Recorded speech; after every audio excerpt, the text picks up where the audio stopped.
வீட்டில் நான் தான் சிறந்த குக் என்று ஆண்களும், வீட்டில் நான் தான் சிறந்த குக் என்று பெண்களும் பேசும். என்ன இதெல்லாம் பொம்பளை சமைச்சான் நமக்கு இருக்குண்ணே.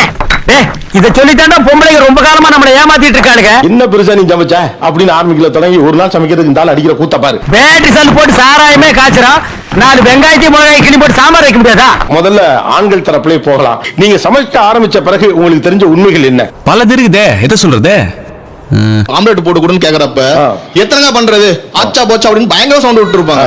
இந்த மாதிரி ரொம்ப தட்ட பேசுறீங்க, வீட்ல இருக்க மொத்த வேலையை நீங்க பார்க்க வேண்டி வரும், ஜாக்கிரதை. அதுல ஒண்ணுமே இல்ல, ஒரு முட்டையை உடைச்சு போட்டு 2 பெப்பர் போட்டு திருப்பி போட்ட ஆம்லெட். மறுபடியும் மொளன்னு சொல்லுங்க.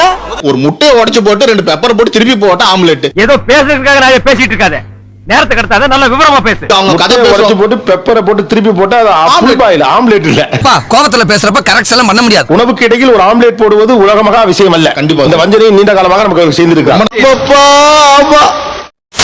ஒரு டீ கேட்டா அதையும் ஒரு குலக்குத்தம் பண்ண மாதிரி கேக்குறீங்க. முதல்ல என் முன்னாடி வந்து இப்படி கேக்குறதே தப்பு. இப்பதான் சமைச்சிட்டு வந்து உட்கார்ந்து இருப்போம், சாப்பிட்டு முடிச்சிட்டு பிளேட் எல்லாம் கொண்டு போய் வச்சுட்டு வெஸ்ல் வாஷ் பண்ணிட்டு வருவோம். உடனே ஒரு சின்ன டீ கூட நல்லா இருக்கும், சாப்பிட்ட உடனே குடிக்கிறதுக்கு தான் எவ்வளவு கடுப்பாகும். இனிமே நீ எல்லாம் டீ கடை பக்கமே வரக்கூடாது. யாராவது டீ குடிச்சா கிட்ட போய் நின்னு வெறிக்க வெறிக்க பார்த்துட்டு ஓடி போயிடு. போடா. அப்பா அவங்க சொல்றது என்னன்னா, இவங்களுக்கு என்ன உட்காந்து சாப்பிடறவங்க ஒரு கஷ்டமும் இல்ல, இங்க வந்து செஞ்சு பார்த்தா தானே தெரியும், செஞ்சு பார்த்தா தான் தெரியும். 1 மணி நேரம் பேசுவாங்க சார். ஊசிட்டுட்டே இருக்கிறதுக்கு உங்களுக்கு எதுக்கு கல்யாணம்? சிங்கிள் டீ கேட்டதுக்காக பேசுறேன். இனிமே இதை பஞ்சாயத்து ஆக்காம வேணுமா நம்ம போய் ஒரு டீயை போட்டு குடிச்சுட்டு பாத்திரத்தை கழுவி வைக்கிறது உசிதம். அடங்க அப்பா உசிதமணி. என் ஹஸ்பண்ட் வந்து கிச்சனுக்குள்ள போனாருன்னா எனக்கு தெரியும் அவர் கண்டிப்பா இந்த பாத்திரம் எடுப்பார், நான் மாத்தி வச்சுட்டு தான் வருவேன். இவங்க பண்றதெல்லாம் என்ன சார் அக்கிரமமா இருக்கு சார், இவங்களாம் பண்றது ரொம்ப தப்பு சார். ஏன்னா அவர் வந்து என்கிட்ட வந்து கேட்கணும் என்ன, அப்பதான் நான் சொல்லுவேன் உனக்கு ஏதாவது தெரியுதா கிச்சன்ல இருந்து. நீ அப்படி வரியா? இப்ப கூட என் உதவி தேவைப்படுது பத்தியா உனக்கு, அதனால நீ வந்து கேளு. பிரியாம தான் கேக்குறேன். இதெல்லாம் ஒரு பழப்பா? அவங்க தடுமாறுறாங்கிறது ஒரு பக்கம் இருக்கட்டும், ஆனா அவங்க தடுமாறணும்னே சில ஏற்பாடுகளை முத்தியில ஏன் பண்ணி வைக்கிறீங்க? ஏன் இதை உனக்கு சொல்லி ஆகணுமா? சொல்லுங்களே. ஏன்னா பசங்க அப்பா சமைக்கும் போது மட்டும் வேணுமே பாராட்டுறாங்க, திடீர்னு அப்பா சமையல் நல்லா இருக்குன்றாங்க. நான் பெத்த பிள்ளைய எனக்கு எதிரா தயார் பண்றியா? இவ்வளவு நாள் அம்மா சமையல் நல்லா இருக்குன்னு சொல்லிட்டு திடீர்னு ஒரு நாள் சமைக்கும் போது அப்பா சமையல் நல்லா இருக்குன்னு சொன்னா அப்ப எங்களுக்கு அது ஹர்ட் ஆகுது. அப்படி என்றால் ஒன்று செய், நான் ஒரு முளை கயிறு தருகிறேன், அதை வாங்கி கொண்டு போய் ஒத்த புளிய மரத்தில் தூக்கில் தொங்குங்கள். இவ்வளவு காலகாலமா நாங்க செஞ்சுக்கிட்டு இருக்கோம், திடீர்னு ஒரு நாள் அடுப்பணையில போயிட்டு பிள்ளைங்க கிட்ட போய் நல்ல பேர் வாங்கிட்டா எப்படி சார்? பொறாம லைட்டா என்னென்ன ஓர வஞ்சனை நடந்திருக்கிறது. அம்மா அக்காலாம் சமைக்கும் போது தினந்தோறும் வெறும் இட்லி தோசை தான் சார். என்ன சாப்பாடு? சுட சுட இட்லியும் சுட சுட இட்லி பாவக்காய் குழம்புப்பா. பாவக்காய் குழம்பா? நான் வரலமா. நான் கேட்டிருக்கேன் ஏதாவது தோசையிலாச்சும் ஏதாவது வெரைட்டி செஞ்சுதான்ட்டு. கல் இருக்கு, மாவு இல்ல. அப்ப கஞ்சியாச்சு ஊத்திரி வெண்ணெய் மாவுல பொடி தோசை ஒண்ணுமே இல்ல, ஒரு தோசை வச்சு பொடி போடுறது, ஆனியன் தோசை ஆனியன் கட் பண்ணி ஆனியன் போடுறது. கண்டு விட்டாளையா, சூட்சமத்தை கண்டு விட்டா. நான் உங்களை சப்போர்ட் பண்றதுக்காக சொல்ல, எனக்கே மனசாட்சி உறுத்துது. இவங்கள்ட்ட ஒரே ஃபார்முலா இருக்கு. என்னவா இருக்கும்? எனக்கு என்ன தெரியும், கேளுடா. ஒரு குழம்பு, அதுல கறியை போட்டா கறி குழம்பு, கத்திரிக்காய் போட்டா கத்திரிக்காய் குழம்பு. கம்பெனி சீக்கிரத்தை வெளியே சொல்லாதடா, வாய மூடுறா. ஒரு தோசை, அதுல பொடியை போட்டா பொடி தோசை. இப்ப நான் கேக்குறேன், ஒரு வெங்காய தோசை செய்வது எப்படி? சும்மா சொல்லுங்க, நம்ம அனுமானம் பண்ணிக்கிறேன். வெங்காயத்தை பொடிசா நறுக்கிக்கிட்டு கல்லுல போட்டு வதக்கி அதை அப்படியே மேல அப்ளை பண்ணாலே போதும், அதான் ஆனியன் தோசை. சொல்லும் போது எனக்கு நம்மளுங்குதே, நீ நாளைக்கே சுட்டு தரணும். அதுக்கு என்ன இன்னைக்கே சுட்டலாம். கரெக்ட் தான் சார், கரெக்ட் தான். அப்புறம் எவ்வளவு சீன் போறீங்க எல்லாரும்? ஒரு வெங்காய தோசைக்கு ஐயோ வெங்காய தோசையா? பொதுவா தானே சொன்னேன். பொதுவா சொல்றது பொது இடத்துல ஏன் சொல்ற? நாங்க பல வேலை செய்யறோம், அவங்க ஒரு நாள் பண்ணதை வச்சு ஓர வஞ்சனை இவங்க ரொம்ப கஷ்டப்படுற மாதிரி காட்டிக்கிறாங்களா? என்ன அவங்களை பண்ணி பார்க்க சொல்லுங்க, பார்த்தா தெரியும் அவங்களுக்கு அது எவ்வளவு கஷ்டம். என் பொண்டாட்டி அடக்கிறதுக்காக சமைக்கிறது சாணி எல்லாம் கூட தயாரா இருக்கா? எனக்கு கல்யாணம் ஆகி 2 வருஷம் ஆகுது சார். இந்த 2 வருஷத்துல 80% டேஸ் நான் தான் சமைக்கிறேன். இதெல்லாம் அந்த பெருமையா? கடமை, ஒவ்வொருத்தருடைய கடமை. சார் வாரத்துல 5 நாள் நான் தான் சார் சமைக்கிறேன். 3 வேளை நீங்க தான் சமைக்கிறீங்க? ஆமாங்க சார். உங்களை மாதிரி மனுஷன்லாம் இருக்கனாலதான் கொஞ்சமாச்சும் மழை பெய்யுது. வைஃப் அவங்க தமிழ்நாடு காவல்துறையில் ஒர்க் பண்றாங்க சார். போலீஸா இருக்காங்க. போலீஸா இருக்கு. அதனால ஃபுல்லா அவங்க வெளிய டியூட்டில இருக்காங்க. டைம்ல எல்லாமே குழந்தைகளுக்கெல்லாம் நாங்க பாத்துக்கிறதுங்க சார். பசிக்குதா அப்படியே தூக்கி போட்டு மிதி, அதானே அது ஆட்டா எல்லா நேரத்துல தான் பசிக்கிறது, பேல வர்றது, மோள வர்றது எல்லாம். நீங்க என்ன பண்றீங்க சார்? இதுக்கு முன்னாடி நான் வந்து ஃபாரஸ்ட் டிபார்ட்மெண்ட்ல ஒர்க் பண்ணிட்டு இருந்தேன். Very good very good. குழந்தைகளை எல்லாம் பாத்துக்கணுங்கிறதுக்காக நான் ரிலீவ் ஆயிட்டேங்க சார். வாவ், புள்ளேன்னு பெத்தா இப்படி ஒரு புள்ளைய பெறணுமா? அதனால என் ஒய்ஃபுக்காக நான் குழந்தைகளை பார்த்துட்டு அப்பா அம்மாவையும் பார்த்து நானே சமையல் எல்லாம் செஞ்சு கொடுத்தேன். அம்மா போங்க. தாய்ப்பாசத்துல நம்மள மிஞ்சினா இருப்பான் போல் இருக்கேன். இப்ப வந்து காலேஜ் ஸ்டூடெண்ட்ஸ் இப்போ பேச்சுலர் ஃப்ரெண்ட்ஸ் எல்லாம் தங்கி இருக்கோம், அதனால எப்பவுமே நான் தான் சமைப்பேன். 3 வேளையும்? 3 வேளையுமே. சோறாக்குற பொறுப்பு நான் எடுத்துக்கிறேன். சாம்பார் எனக்கு ரசம். ஒரு நாள் செய்யறாங்க இல்ல 2 நாள் செய்யறாங்க, 3 வேளை ஏதோ ஒன்று செய்யட்டும். ஆனா சமைக்கிறேன் பேர் நீங்க பண்ற அலட்டெல்லாம் என்னென்ன சொல்றேன். மக்களுக்காக சொல்றேன். நான்லாம் வந்து ஒரு அளவுதான் எண்ணெய் ஊத்தணும் நெய் ஊத்தணும்லாம் வச்சிருப்போம். அவங்க அப்படி இல்ல, மொத்தமா ஊத்தி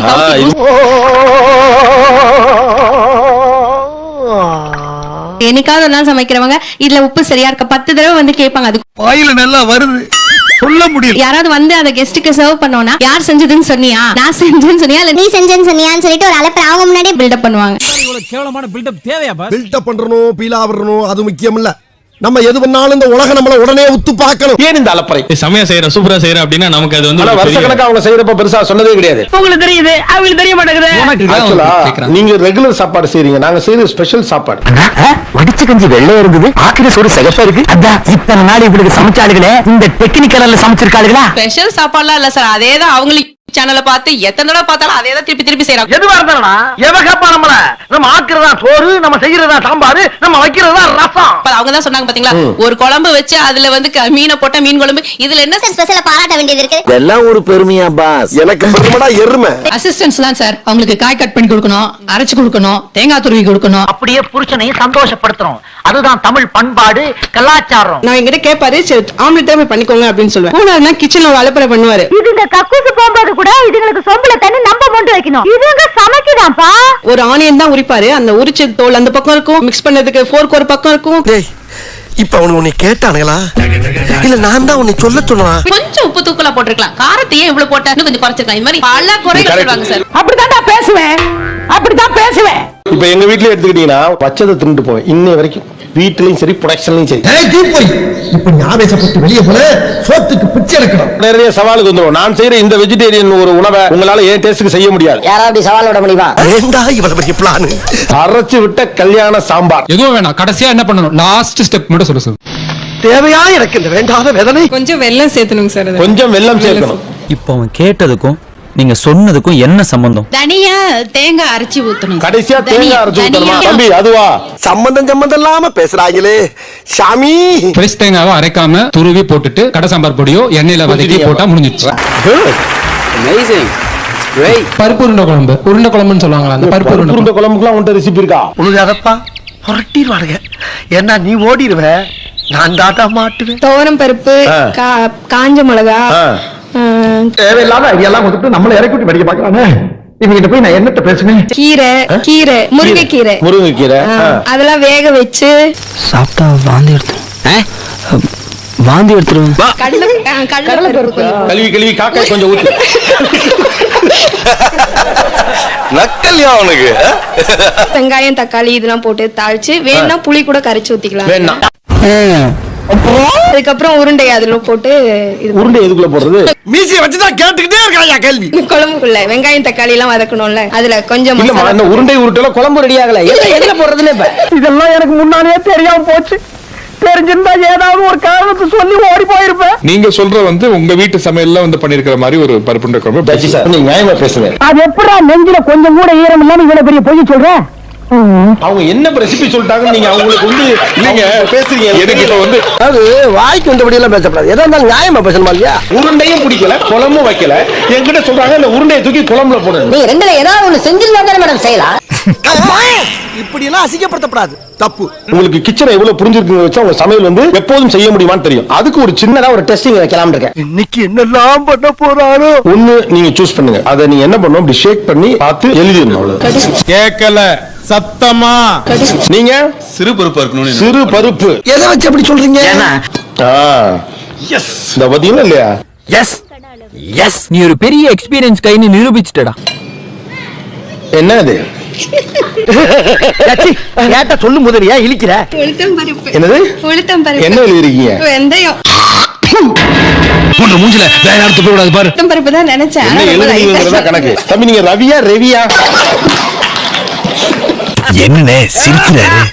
அவர் சொல்ல ஜோக்குன்னு நினைச்சு அவரே சிரிச்சுக்கிறாரு. நம்மளுக்கு இதெல்லாம் முக்கியம் சார். சோறு தான். மாமா குட்டி. போதும். ஓகே தம்பி சோம்பு எழுதிருக்காப்ல. நீங்க கடுகு. ஏ அப்பா கடுகு இல்ல, சாம்பார் ஆப் எனக்கு. சோம்பு. தம்பி சோம்பு. யார் சமைவன்? எங்க இருந்து வந்திருக்கான்? நான் காஃபி பவுடர். இல்ல நீங்க பேசின பேச்சுக்கு தப்பா இருந்தா எப்படி இருக்கும் யோசிச்சு பாருங்க. இன்னைக்கு அடிக்கிற அடியில மூஞ்சி முகரையெல்லாம் பஞ்சர் ஆயிரும். நீ பாக்குற இன்னைக்கு நினைச்ச மிளகா பொடிதான் இந்தாங்க சாப்பிடுங்கம்மா. கொஞ்சம் ஓவரா தான் போய்கிட்டு இருக்கோமோ போவோம் என்ன பண்ணிடுவானுங்க நீ எல்லாம் நினைச்சதே சொல்றீங்களே, நினைச்சதை யாரும் எழுதவே மாட்டீங்களா? தம்பி நீங்க சாப்பிடுங்க. நீ கொஞ்சம் சாப்பிடு எது நான் சாப்பிடவா எனக்கு உன்னை பார்க்க வச்சு சாப்பிட்டா வயிறு வலிக்கும். எப்படி தம்பி நீங்க இந்த மிளகுன்னு கண்டுபிடிச்சீங்க? அதோட சவுண்டுங்க ரொம்ப ட்ரையா இருக்கும். தென் பாலோட சவுண்ட் இருக்கிற மாதிரி இருக்கும். சின்ன சின்ன ரவுண்ட் அது ரெண்டும் வரசறப்ப அதோட அவர் இந்த உலகத்துக்கு ஏதோ ஒரு முக்கிய செய்தி சொல்ல வராரு.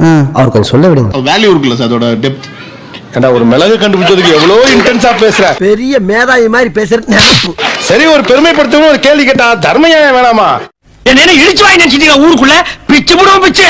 கடுகு தானே எல்லாரும் கடுகுனே எழுதிடுவாங்க, ஏதாவது உள்ள கடுகு வைக்காமலா இருப்பானுங்க. சகல இந்த கேஸ்ல இதான் முக்கியமான பாயிண்ட்.